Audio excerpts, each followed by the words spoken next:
जय माँ गायत्री। जय परम पूज्य गुरुदेव। जय परम वंदनीय माता जी। माँ गायत्री की कृपा सदैव आप पे और आपके परिवारजनों पे बनी रहे, इसी शुभकामना के साथ आज की प्रेरणादायक कहानी। एक बार सिकंदर महान सारी दुनिया को जीतता हुआ भारत के उत्तर पश्चिम में ब्यास नदी के पास पहुंचा तो फौज ने आगे बढ़ने से इनकार कर दिया। मजबूर होकर सिकंदर को वापस लौटना पड़ा। एक दिन सिकंदर ने ज्योतिषों से पूछा, मेरी मौत कब होगी? ज्योतिषों ने हिसाब लगाकर देखा कि उसकी उम्र बहुत थोड़ी है, लगभग खत्म हो चुकी है। ज्योतिषों ने सोचा कि झूठ कहना सही नहीं है, लेकिन उसे अपनी जान का भी खतरा था। इसलिए सोच विचार कर ज्योतिषों ने कहा, आपकी मौत तब होगी जब आसमान सोने का और जमीन लोहे की होगी। सिकंदर बहुत खुश हो गया और कहने लगा, तब तो कोई फिक्र की बात ही नहीं है, क्योंकि न तो कभी आसमान सोने का होगा और न ही जमीन लोहे की, इसलिए मैं कभी मरूंगा ही नहीं। जब सिकंदर पश्चिम पारस जाते हुए रेगिस्तान से गुजर रहा था तो उसे मलेरिया हो गया। पीछे पीछे फौज चल रही थी और वजीर साथ में था। जैसे जैसे वो आगे बढ़ता गया तो बुखार तेज होता गया। फौज ने काफी पीछे रह गई थी। सिकंदर ने वजीर से कहा, वजीर मुझे तो बुखार हो गया है। वजीर ने कहा, बादशाह 2-4 मील आगे चलो, कोई पेड़ आ जाएगा तो वहां आराम किया जाएगा। जब आगे गए तो बुखार बहुत तेज हो गया। सिकंदर ने वजीर से कहा, मुझसे यह बुखार बर्दाश्त नहीं हो रहा है। और सिकंदर घोड़े से उतर गया और बोला, मैं आगे एक कदम भी नहीं चल सकता। वजीर के पास कुछ नहीं था सिकंदर के नीचे बिछाने के लिए। वजीर ने अपने लोहे का कवच उतारकर बिछा दिया और बादशाह सिकंदर उसके ऊपर लेट गया। दोपहर का वक्त था, बहुत जोर की गर्मी पड़ रही थी और पैरों का कहीं नामो निशान नहीं था। वजीर छाया के लिए क्या करता? उसने छाया के लिए बादशाह के ऊपर सोने की ढाल कर दी। बादशाह सोचने लगा, ज्योतिषों का कहना सच हो गया है। क्या इस समय जमीन लोहे की है और आसमान सोने की? शायद अब मेरी मौत हो जाएगी। इतने में सारी फौज और हकीम वहां पहुंच गए। सिकंदर ने कहा, मेरी नब्ज देखो। हकीम ने नब्ज देखकर कहा, जनाब अब बहुत देर हो चुकी है, मैं कुछ नहीं कर सकता। सिकंदर ने कहा, मैं तुम्हें अपने आधा राज्य देता हूं, मुझे एक बार मेरी मां से मिला दो। हकीम ने कहा, बादशाह यह मुमकिन नहीं है, क्योंकि हमारे पास अब कोई इलाज नहीं है। बादशाह ने फिर कहा, मैं तुम्हें अपना पूरा राज्य देता हूं, लेकिन मुझे एक बार मुझे मां से मिला दो, मैं मांग कर रोटी खा लूंगा। हकीम ने कहा, अब आपकी उम्र की अवधि पूरी हो चुकी है, अब एक सांस भी आपको नहीं मिल सकता। यह सुनते ही सिकंदर महान बच्चे की तरह फूट फूट कर रोने लगा। दोस्तों, इस जीवन के लिए हमें ईश्वर का धन्यवाद करना चाहिए, क्योंकि हर एक सांस बहुत कीमती है। लेकिन हमें यह नहीं भूलना चाहिए कि मृत्यु निश्चित है, इसलिए जीवन को सदा अच्छे कार्य में लगाइए। आज की दूसरी प्रेरणादायक कहानी। एक बार की बात है, एक साधु को गुरु नानक देव के साथ रहने का सौभाग्य प्राप्त हुआ। वह साधु भेष को बहुत महत्व देते थे। उनको वास्तव में गुरु पर कोई विश्वास नहीं था।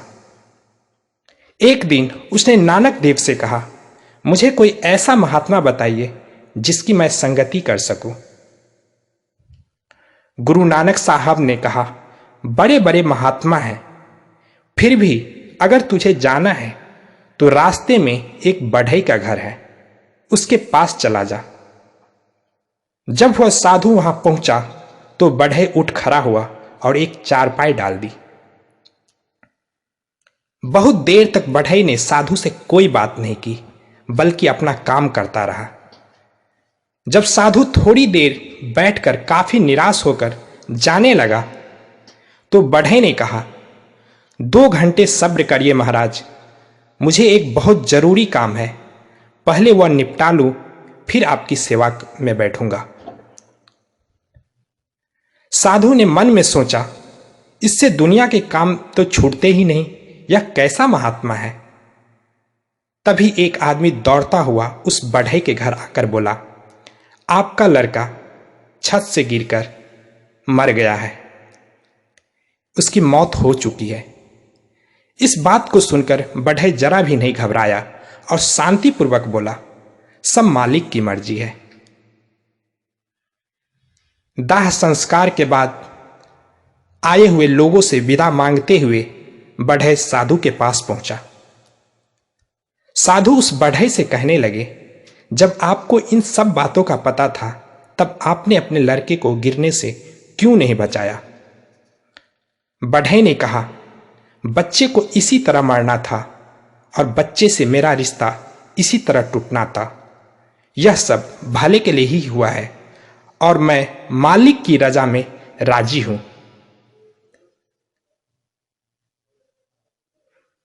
इस पर साधु ने कहा, जरूर तेरे बेटे के साथ तेरी दुश्मनी थी, तू बेटे को अपने पास रखना ही नहीं चाहता था। यह सब कहकर साधु वहां से नाराज होकर जाने लगा तो बढ़ई ने साधु से कहा, तुम मुझे क्या कहते हो, आज से ठीक 8वें दिन तू इसी पेड़ से लटक कर मरेगा। अगर बच सकता है तो बच जा। मैं तो यही समझता हूं कि जो कुछ होना होता है होकर ही रहता है। अब साधु को चिंता हो गई कि कहीं मेरे साथ भी ऐसा ही न हो जाए। साधु ने सोचा, इस पेड़ से बहुत दूर चला जाऊंगा तो इससे फांसी लगने का सवाल ही नहीं रहेगा। यह सोचकर वह 4 दिन तक भूखा प्यासा जितना दौड़ सकता था दौड़ता रहा। भूख प्यास से व्याकुल होकर वह गिर पड़ा और सो गया। जब उठा तो दिशा का ख्याल ही नहीं रहा और वापस उसी ओर दौड़ने लगा जिस ओर से आया था। फिर 4 दिन लगातार भागता रहा और आखिर उसी जगह पहुंच गया जहां से 8 दिन पहले भागना शुरू किया था। जब 8 दिन हो गए तो सोचने लगा, अब मुझे कौन फांसी पर लटका सकता है। मैं तो उस पेड़ से कोसों दूर चला आया हूं। वह बढ़ई झूठा है। आज मेरा 8वां दिन है। यह सोचकर साधु उसी पेड़ के नीचे सो गया। वहां से कुछ दूर एक शहर में कुछ चोर चोरी का माल लूटकर उसी रास्ते से निकल रहे थे। जितना सोना और सामान उन्होंने लूटा था आपस में बांट लिया, पर एक सोने का हार बाकी रह गया। उसके ध्यान में आया, यह बहुत खूबसूरत है, क्यों न इसे साधु के गले में डाल दिया जाए। यह सोचकर वह हार उन्होंने सोए हुए साधु के गले में डाल दिया और वहां से भाग गए। जब दिन निकला तो सिपाहियों ने उस साधु को पकड़ लिया और सजा के लिए राजा के पास ले गए। राजा ने साधु के बयान लिए और बिना कुछ सोचे उसे फांसी की सजा सुना दी और कहा, इसे उसी पेड़ से लटकाकर फांसी दे दी जाए जहां पर यह सो रहा था। उस साधु से पूछा गया, यदि तुम्हें किसी से मिलना है तो बताओ। साधु ने कहा, इस गांव में एक बढ़ई रहता है, मुझे उससे मिलना है। उस बढ़ई को बुलाया गया।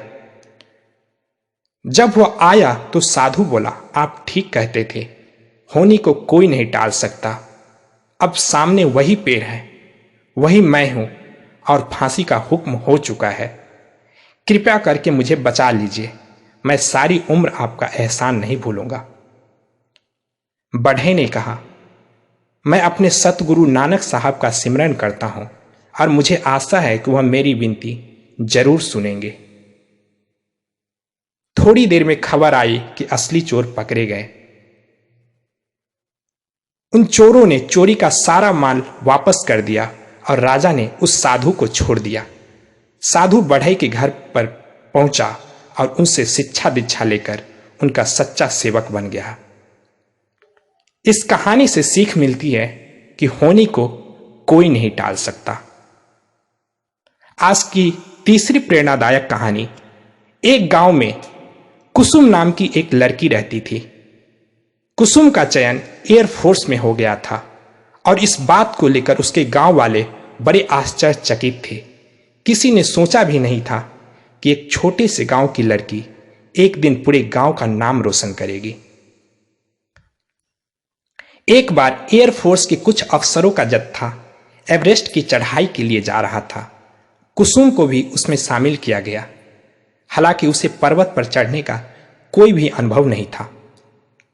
कुसुम कड़ी मेहनत करने लगी और कुछ ही महीनों में वह अपने दोस्तों के साथ एवरेस्ट के पहले बेस कैंप पे पहुंच गई। एवरेस्ट पर चढ़ने के लिए 5 अलग अलग पड़ाव पार करने होते हैं। उसने हार नहीं मानी और मजबूती से चलती रही, पर अंतिम पड़ाव पर आकर वह बहुत थक गई और उसे सांस लेने में दिक्कत होने लगी। उसकी टीम के लीडर ने उसे वहीं से लौट जाने का आदेश दिया। कुसुम ने जिंदगी में पहली बार हार का सामना किया था। वह जब वापस अपने गांव लौटे तो गांव वालों ने उसका बड़ा अपमान किया और उसकी मजाक उड़ाई। उस दिन उसने तय कर लिया कि जब तक मैं एवरेस्ट की चढ़ाई नहीं करूंगी, जिंदगी में और कुछ नहीं करूंगी। लंबी छुट्टी लेकर कुसुम अपने पैसों से एवरेस्ट पर चढ़ाई करने के लिए पहुंच गई। इस बार जोश कई ज्यादा गुना था। उसने जीवन भर की सारी जमा पूंजी इस पर लगा दी। एक बार फिर अंतिम पड़ाव तक पहुंच गए, लेकिन इस बार भी अंतिम पड़ाव पर जाकर उसके हौसले पस्त होने लगे, साथ ही मौसम भी खराब होने लगा। अब कुसुम के सामने चुनौतियां ज्यादा थी। जिंदगी की पूरी कमाई, गांव वालों की इज्जत, माता पिता का विश्वास और अपने भीतर की खुशी, सभी एक सवाल बनकर उसकी आंखों के सामने तैर रही थी। उसने तय किया कि चाहे कुछ भी हो जाए, अब वापस नहीं लौटना है।